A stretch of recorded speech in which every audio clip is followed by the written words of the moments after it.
कुछ हज के हवाले से ज़रूरी बातें। सबसे पहले हज में अपनी नीयत को दुरुस्त करना है, रियाकारी के लिए नहीं, नमूद के लिए नहीं, शोहरत के लिए नहीं कि पहले लोग अब्दुल्ला कहते थे अब हाजी अब्दुल्ला कहेंगे, नहीं, पहले लोग अब्दुर्रहमान कहते थे अब लोग हाजी अब्दुर्रहमान कहेंगे। हाजी ये नहीं होनी चाहिए, रियाकारी के लिए नहीं, अल्लाह का एक फ़र्ज़ है। अब आप नमाज के लिए आए हैं, लोगों को दिखाते हैं कि जी मैं तो नमाज के लिए, भाई ये तो एक फ़रीज़ा आपने अदा करने, नीयत साफ हो। नबी अलैहिस्सलाम ने फरमाया मन साम युराई फ़क़द अशरक, मन सल्ला युराई फ़क़द अशरक, जो रियाकारी, शोहरत और नमूद के लिए नमाज पढ़ेगा, रोज़ा रखेगा, हज करेगा, ये मुशरिक हो गया, इस्लाम से निकल गया। जो काम खुदा के लिए करना था तुम लोगों को दिखाते हो। और दूसरी बात यह है कि हाजी हज के लिए जाए, तिजारत के लिए न जाए, सैर और तफरीह पिकनिक के लिए न जाए। चलो ये तो हमारे तबलीगी लोग हैं जो कुछ नहीं कहते, जी तबलीगी इज्तिमा में नियत तबलीग की करे, वहाँ सैर व सपाटे भी करे और बात है, लेकिन बैतुल्लाह के लिए, हज के लिए न तिजारत की नियत दुरुस्त है और न सैर व तफरीह। मुझे एक डॉक्टर अब भी मालूम है, बल्कि एक दो डॉक्टर मालूम है जो हर साल हज पे जाते हैं, वहाँ जा कर के कुछ भी नहीं लाते हैं, यहाँ तक कि जमजम का पानी 5 लीटर है वो देते हैं, अलाउ है वो भी नहीं लाते हैं, खजूर भी, कुछ चंद दाने खजूर भी अपने रिश्तेदारों से कहते इधर ही ख़रीद लो। मुझे एक दो डॉक्टर है, हमारे एक रिश्तेदार है, वो जब हर साल हज पे जाते हैं, वहाँ से जब आते हैं ये मुख्तलिफ़ बीमारियों के इंजेक्शन है, जर्मन, जापान, अमेरिकन के मेडिसन और वो दवाइयाँ वगैरह वो लेते हैं, वहाँ लेता है एक इंजेक्शन 5000 का पड़ता है, यहाँ 20000 के वो मरीजों को लगा के देते हैं। तो ये तो ताजर गया, बिजनेसमैन गया, ये तो आशिक की रसूल, आशिक की खुदा नहीं गया। इसलिए नीयत तिजारत की नहीं होनी चाहिए, बल्कि नीयत हज बैतुल्लाह की।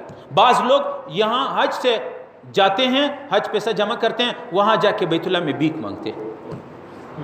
हमारे साथ एक हाजी थे, हमारे साथ जहाज़ में, मैंने जहाज़ में देखा, फिर हज से कुछ दिन पहले मैंने बैतुल्लाह में देखा, फिर दोबारा जब हम आते थे फिर मैंने कहीं इस हाजी को नहीं देखा था। एक बूढ़ा सा, बहुत बूढ़ा नहीं था, थोड़ा बूढ़ा आदमी था, वो हज कारिन उन्होंने किया था। हज की अक़साम भी आपको बता दूंगा, हज की 3 अक़साम, हज कारिन के लिए वो जा रहे थे।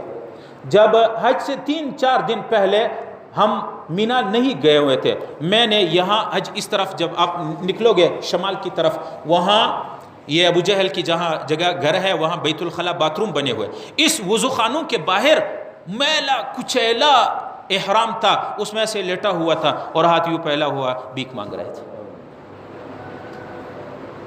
हज़रत उमर रज़ियल्लाहु अन्हु ने एक आदमी को दौरे लगाया, कोड़े लगाया कि तुम अल्लाह मालिकुल मुल्क के घर आए हैं, यहाँ लोगों से मांग रहे हो। तो भाई ये भी एक गलत रस्म और रिवाज है जो लोग करते हैं। बाज़ लोग हुकूकुल इबाद अदा किए बगैर हज पे जाके जाते, बाज़ लोग ज़ुबानी माफ़ी तलाफ़ी करते, जी मैं तो हज पे जा रहा हूँ, वो दिल में कहते हैं वो मेरे पैसे कहाँ है, जो मेरा कर्जा है, हज पे जा रहा है, माफ़ी करना, माफ़ी करना। ये माफ़ी से कुछ भी नहीं होता है। आप उनके पैसे पहले अदा कर दो, उनके हुकूक अदा करो, उनकी ज़मीन जो गस्ब की है वो हवाला कर दो, फिर आपका हज मकबूल होगा, वरना इससे आप सबकदोश नहीं होंगे। बाज़ लोग क्या करते हैं, हराम पैसों से हज करते हैं। हराम पैसों से हज मकबूल नहीं है, बल्कि सवाब की उम्मीद रखना गुनाह है। समित सवाब की नीयत उम्मीद रखना ये भी गुनाह है। अब एक आदमी शराब पीता है अफ्तारी पे, शराब से इफ्तारी करता है, उसको रोज़े का अजर मिलेगा?